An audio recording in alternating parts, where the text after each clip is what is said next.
Dan untuk membicarakan tajuk kita pada malam ini, seperti yang disebutkan tadi, korban atau terkorban, kita bawakan panel yang hebat sekali lagi bersama-sama dengan kita Al-Fadhil Datuk Ustaz Badlishah Alauddin, Ketua Penolong Pengarah Jabatan Agama Islam Pahang. Ahlan wa sahlan Ustaz. Ahlan Habibi. Apa khabar Ustaz? Alhamdulillah khair. Ustaz pun mari daripada Pahang lah. Macam hari tu saya punya soalan. Balik semula ke Pahang juga. InsyaAllah.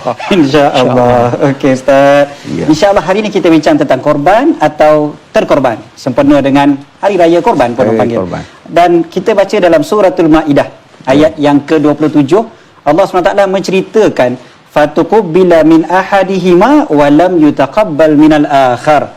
Cerita tentang Habil dan juga Qabil. Seorang diterima oleh Allah SWT, seorang lagi ditolak pengorbanannya. Dua-dua korban tapi seorang diterima, seorang Allah Taala tolak.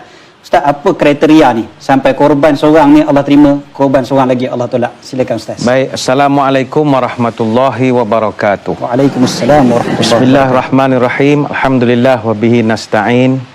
Wassalatu wassalamu ala asyrafil mursalin wa ala alihi wa sahbihi ajma'in, amma ba'du. Terima kasih sahabat saya pada Tuan Said.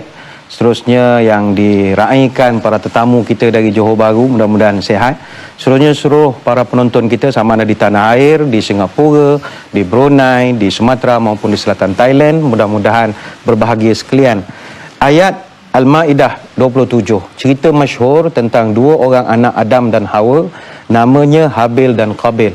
Cerita Habil dan Qabil ini bukan sekadar dalam Quran, bahkan dalam seluruh agama-agama Abrahimik, sama ada Yahudinya, Nasrani, semua ada cerita tentang Habil dan Qabil. Dan versinya sama sahaja, iaitu tentang bagaimana kalau kita lihat dalam tafsiran kita lah, bagi dalam kitab tafsir Al-Baghawi, tafsir Al-Qurtubi, diceritakan tentang Adam dan Hawa, dia melahirkan seramai 40 anak.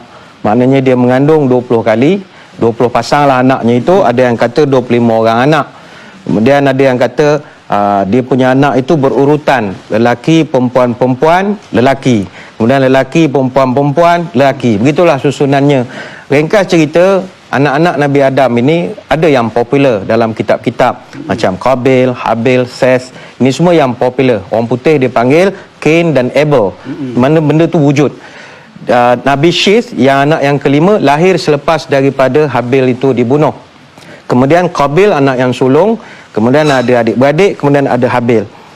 Kembar kepada Qabil namanya Iklima atau panggil Kalmana. Kembar kepada Habil namanya Labuda. Ini cerita yang kita biasa dengar. Pada ketika itu, zaman itu, dia kalau nak kahwin, dia kena kahwin silang kembarnya itu.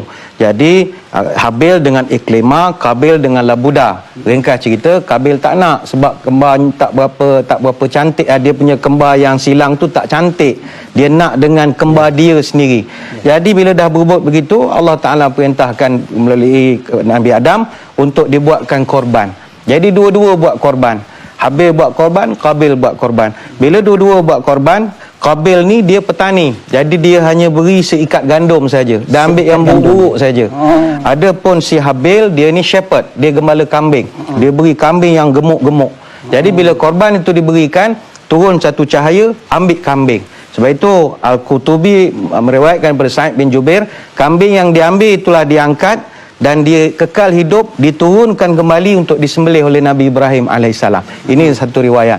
Jadi Allah Ta'ala pilih satu saja daripada korban itu. Apa sebab? Kerana yang satu tu bagi gandum, buruk-buruk, macam tak berapa ikhlas saja. Adapun yang Qabil ini, yang Habil, dia bagi yang gemuk-gemuk. Jadi itu perbezaan yang menyebabkan satu Tuhan tolak, satu Tuhan terima. Maknanya perbezaan yang besar kat situ adalah satu yang terbaik dibaginya. Ya, itu ayat yang satu paling lagi sesuai. Ala kadar je lah, asal boleh aja. Macam